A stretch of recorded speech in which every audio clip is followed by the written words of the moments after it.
श्री कृष्ण। हम सब उन्हें लीलाधर कहते हैं, माखन चोर कहते हैं, लेकिन एक और पहचान है उनकी। वो चंद्रवंशी थे, मतलब चंद्रमा के वंशज। पर कभी सोचा है कि उनके इस वंश की, इस डायनेस्टी की शुरुआत आखिर हुई कैसे? यकीन मानिए, इसकी कहानी इतनी असाधारण है कि आप हैरान रह जाएंगे। चलिए, आज इसी गहरे रहस्य से पर्दा उठाते हैं। तो आखिर क्या कनेक्शन है भगवान कृष्ण और चांद के बीच? क्या ये सिर्फ एक नाम का रिश्ता है? जी नहीं, ये सिर्फ एक वंश का नाम नहीं है।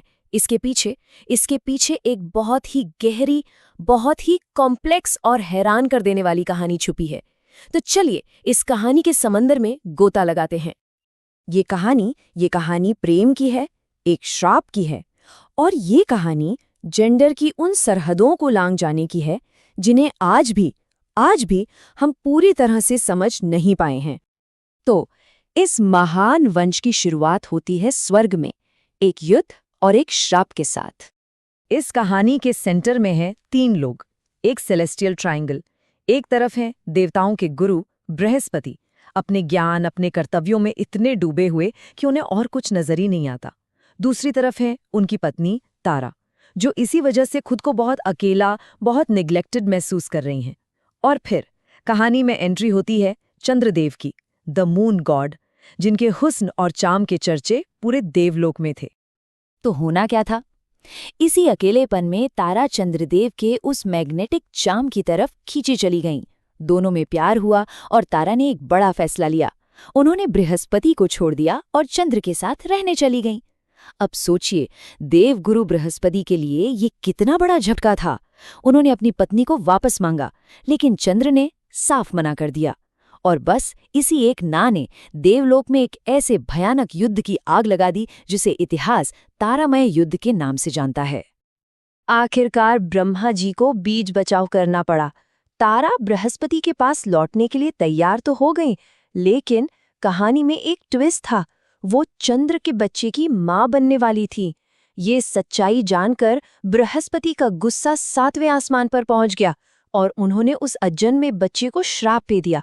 एक ऐसा श्राप जिसने भविष्य लिख दिया। ये बच्चा न तो पुरुष होगा और ना ही स्त्री, ये एक नपुंसक के रूप में जन्म लेगा। और उस बच्चे का जन्म हुआ। नाम रखा गया बुध। जी हाँ, वही बुध जो हमारे सोलर सिस्टम में प्लैनेट मर्क्यूरी है। और जानते हैं सबसे फैसिनेटिंग बात क्या है? एस्ट्रोलॉजी में यानी ज्योतिष में आज भी बुध ग्रह को एक न्यूट्रल यानी तटस्थ ग्रह माना जाता है। मतलब वो जिस ग्रह के साथ होता है उसी के गुण अपना लेता है। देखिए तो जरा, मिथोलॉजी और एस्ट्रोलॉजी का कितना सीधा, कितना गहरा कनेक्शन है। अब कहानी स्वर्ग से उतरकर जमीन पर आती है और यहाँ एक बिल्कुल अलग कहानी शुरू होती है, एक राजा की, जिसकी किस्मत उसे एक बहुत ही अनोखे मोड़ पर ले जाने वाली थी। तो धरती पर सूर्यवंश के एक बहुत ही पराक्रमी राजा थे। नाम था सुद्युम्न। एक दिन वो शिकार पर निकले और एक जानवर का पीछा करते करते वो अनजाने में एक ऐसे रहस्यमय जंगल में पहुंच गए जिसके बारे में उन्हें कोई अंदाजा नहीं था। वो नहीं जानते थे कि ये कोई आम जंगल नहीं, बल्कि भगवान शिव और माता पार्वती का प्राइवेट स्पेस है। असल में कहानी ये थी कि भगवान शिव ने अपनी और पार्वती की प्राइवेसी के लिए उस जंगल को एक श्राप दिया था। श्राप ये था कि कोई भी पुरुष अगर इसमें कदम रखेगा तो वो फौरन एक स्त्री में बदल जाएगा। और ठीक यही हुआ। जैसे ही राजा सुद्युम्न और उनके सैनिकों ने जंगल में कदम रखा, वो सब के सब स्त्री बन गए। अब राजा और उनके सैनिक घबरा गए। उन्होंने शिवजी से बहुत प्रार्थना की, दया की भीख मांगी। भोलेनाथ ने श्राप को पूरी तरह वापस तो नहीं लिया, लेकिन उसे मॉडिफाई कर दिया।